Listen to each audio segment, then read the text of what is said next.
The lawmaker also bared his mind on some national issues and gave his personal opinion on how the issues can be resolved. Okay, now before we, I would just like to have your own personal opinion right now. There's been a lot, like you said, done on the Ebola issue. The House Committee has tried to intervene and try to find out. The House Committee on Education too have tried to talk on that. But right now, there's this ongoing debate over whether or not the school should resume. Government has said the school should resume, but a lot of groups, NMA, TUC, have been coming to say, why not still keep the schools down? Now, the dates they give might come up before the House comes up. So, in your personal opinion, I don't know what you feel with the debate. This is the House of the Nigerian people. Yes.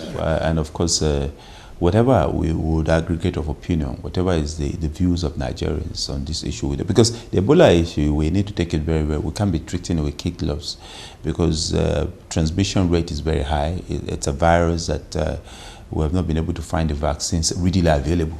So if you exposure, we need to limit our level of exposure. And just like experts have been talking about, we have to limit our level of exposure to this. So if those who are saying schools should not resume, especially the medical doctors who are the experts in this field, I think they have their point.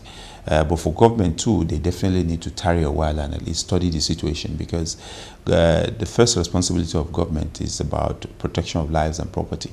If that aim is defeated, then of course there's no need of having government in the first place. So I believe, and my personal opinion, that why not tarry a while?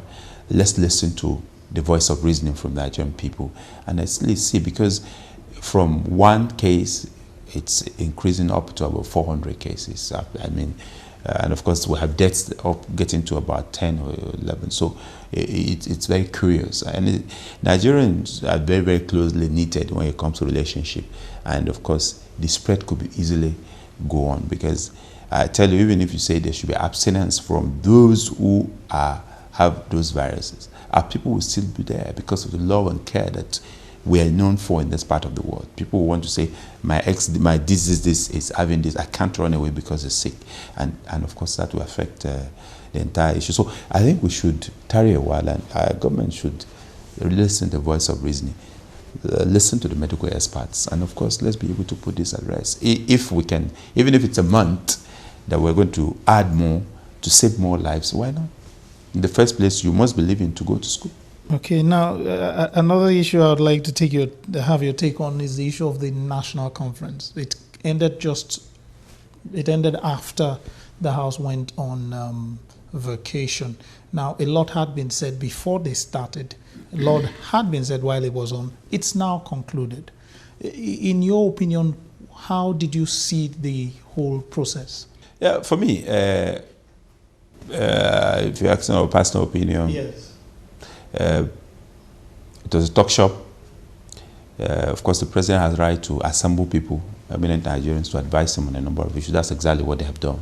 So what we're saying in essence is that if you look at the constitutional review, all the issues that they have mentioned are all the issues that we have mentioned. So there's nothing new. There's nothing new. I want to be corrected. The 52 items that we took on the constitutional review are the same items that they've been talking about. Those are the issues that have been on the front burner of discourse in this country.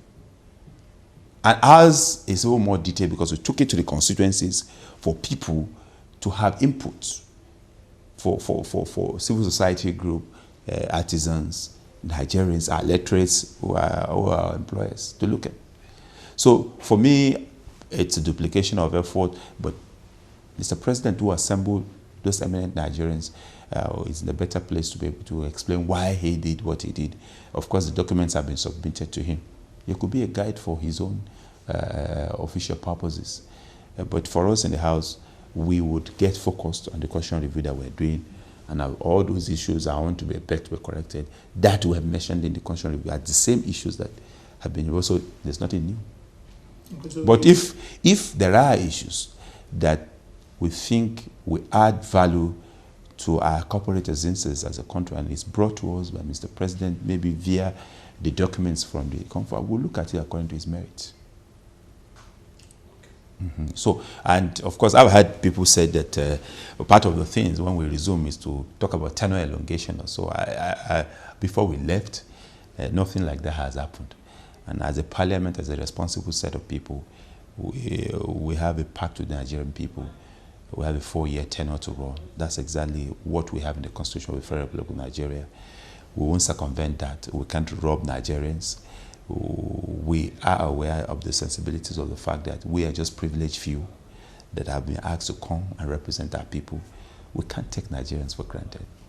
We can't take Nigerians for granted. So I think I've had it in some quarter. I'll just use the opportunity to be able to clear air that the House of Representatives has nothing like that before we went on break. And of course, as I talk to you, there's nothing like that has been mooted. Tenure elongation by 18 months so that there won't be elections. Then, of course, we'll be able to enjoy extension of our mandate. I don't think it's that is akin to robbery. It's like robbing the Nigerian people. Because what you are not giving, you are taking. I don't think that's our focus. As a focused House, we have represented the people and their interests. We might be perfect in this matter, but we believe that we are strengthening this institution for posterity. Okay, now lastly, I'd like to take one other issue, your personal opinion. A lot has happened while the House and the National Assembly was on break. We've seen a growing level of issues with the Boko Haram insurgency. After Ebola that the country has been dealing with, the next issue has been the security, lives, and even that part of the territory. What impression did you have while you were on the recess, hearing all that was happening? Yeah, I think that first I was a bit, I'm not comfortable with this development. I'm not comfortable because we thought that we were overcoming.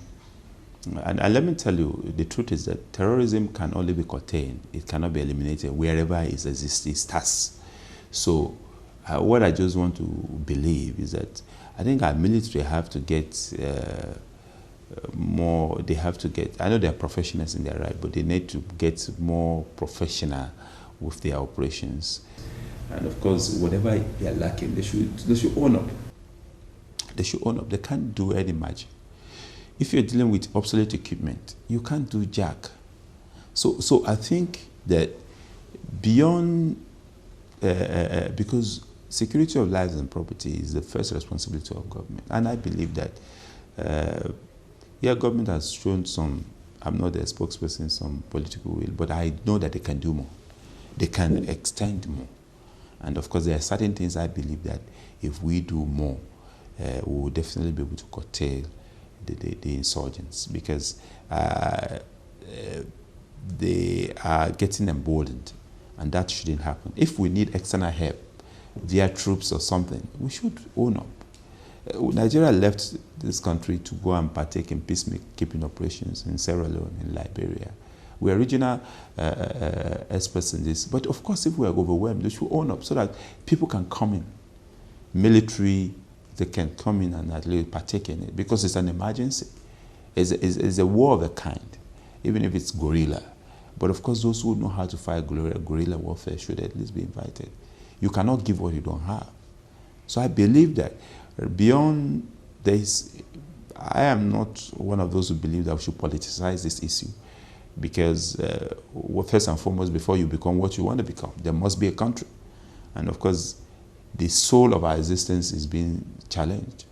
And as leaders in our rights, we should condemn it and believe that the government should develop a broader political will.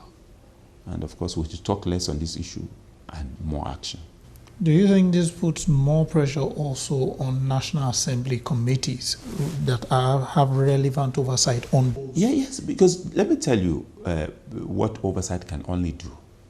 And of course, unless there is some commitment on the part of those key players, the National Assembly committees can only be able to ascertain the fact that X amount was made available for purchase of XYZ items.